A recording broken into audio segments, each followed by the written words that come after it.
Gérer son argent ici. Gérer de manière optimale. Tu sais, ton intervention je sais pas comment je vais expliquer ça. Je perds les mots. Parce que ça, en fait, quelque part, ça n'a pas de place. Désolé, mais ça n'a pas de place. Tu n'as pas besoin d'avoir 1 million pour apprendre à gérer. Tu comprends? Hein? C'est la manière dont tu gères 1000 francs aujourd'hui qui va déterminer comment tu vas gérer 1 million. Qu'on ne te mente jamais. La manière dont tu gères 1 million aujourd'hui, ou bien 1000 francs, même 100 francs que tu as, c'est la même manière que tu vas gérer 1 million. C'est pas quand tu auras 1 milliard dans ta main que tu vas dire. Il y a les gens ici que je dis, j'entends souvent, ils disent que c'est quand j'aurai 100 millions que je vais changer les choses. Je vais passer à un autre niveau. Commence d'abord avec les 1000 francs que tu as dans ta poche. Commence d'abord à faire ce qu'on appelle un reporting financier chaque jour. C'est-à-dire que chaque fois quand tu rentres à la maison, c'est très compliqué. Chaque fois quand tu rentres à la maison, moi j'ai oublié mon cahier, sinon je vais vous montrer. J'ai un cahier, c'est-à-dire un bloc-notes où j'ai mis un post-it dessus, finance. Chaque fois quand je rentre, je mets RF, c'est-à-dire reporting financier dû. Entrée, tel nombre d'entrées. Sortie, le transport. Je suis quitté le matin pour l'Institut d'Aratoire. J'ai dépensé 400. Je suis parti à Aqua, j'ai dépensé 300. Pour la nourriture, aujourd'hui j'ai mangé 1000 francs. On fait tout le ratio de ça. À la fin de la semaine maintenant, je ne sais même pas pourquoi j'ai oublié mon cahier là, je vais vous montrer ça. À la fin de la semaine maintenant, tu établis maintenant tout. Tu te demandes maintenant, bon, j'ai dépensé plus où? Dans le transport. Je n'ai pas suffisamment mangé aujourd'hui. Mais est-ce qu'on ne peut pas diminuer le transport là et pour que je mange mieux? On fait un autre post-it. Résolution de la semaine prochaine. On écrit, voici ce que je dois faire maintenant. On colle. Quand il parle comme ça va être facile, n'est-ce pas?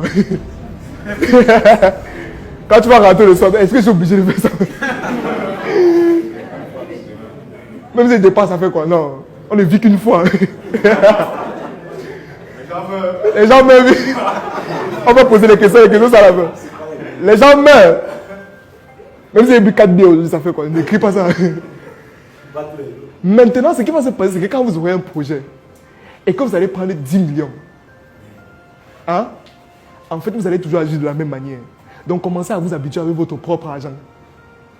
Que chaque soir, tu rentres, tu écris. C'est ça qu'on appelle. Gérer l'argent, ce n'est pas aller à l'école pendant 7 ans, non. Ça commence par ce genre de petites actions. Que tu rentres chaque soir, tu écris qu'aujourd'hui, j'ai acheté le biscuit 100 francs. J'ai donné 5000 à B aujourd'hui. J'ai fait comme ça. C'est comme ça que ça se passe. Mais si vous ne le faites pas, ce sera très compliqué. La gestion de l'argent commence par là. Maintenant, pour aller encore à un autre niveau plus haut, il y a des lois, il y a la loi du 50-30-20, il y a la stratégie des 6 comptes pour repartir de manière successive ces dépenses en fonction des pourcentages. Qui connaît la loi des 50-30-20 ici? 50-20-30, ça dépend. 50% dédiés aux besoins primaires, 20% dédiés à l'épargne et 30% dédiés aux loisirs. N'est-ce pas? Moi, je dis souvent qu'il faut supprimer la page des loisirs. Là. Vous n'avez pas besoin de vous distraire quand vous êtes pauvre. Vous n'avez pas d'argent. Quand vous n'avez pas d'argent, concentrez-vous sur comment est-ce que je dois gagner plus d'argent. Ok, mais tu distrais comment? Hein? Tu te distrais comment quand tu n'as pas d'argent? Ton compte est vide, tu te distrais. Donc c'est ça. Je ne dis pas qu'il ne faut pas se distraire. Attention.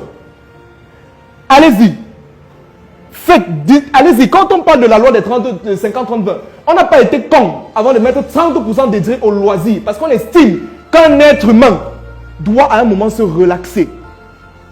Déstresser. Si tu travailles trop, à un moment même ton corps va lâcher.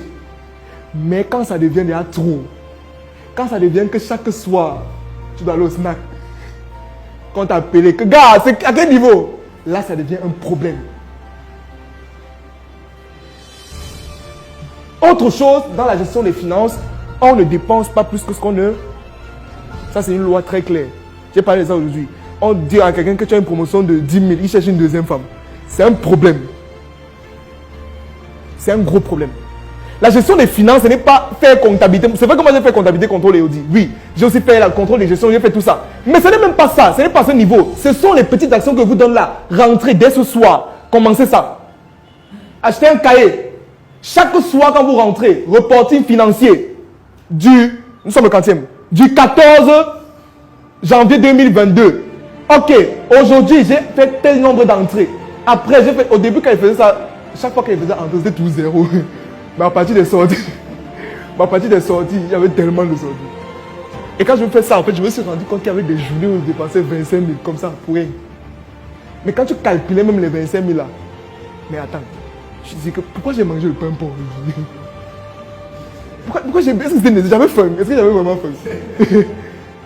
C'est ça qui commence à venir. Et c'est comme ça qu'à partir de ça, on commence à établir des résolutions. Herman Bilo me disait dernièrement que pour lancer un business, la première étape, c'est qui crée même tout le reste, ce sont les finances. C'est en fonction de ton fonds de roulement que tu vas connaître, en fonction comment on appelle ça, du fonds de roulement, du seuil de rentabilité, toutes ces choses-là, que tu vas connaître quelle est la stratégie marketing qu'il faut adopter. Que tu vas savoir que non, en fait, si je veux atteindre ça, il faut que je me positionne plutôt comme ça. C'est d'abord les finances. Apprendre à gérer ses finances. C'est tout. Et ça, on est encore ensemble. C'est au point de vue.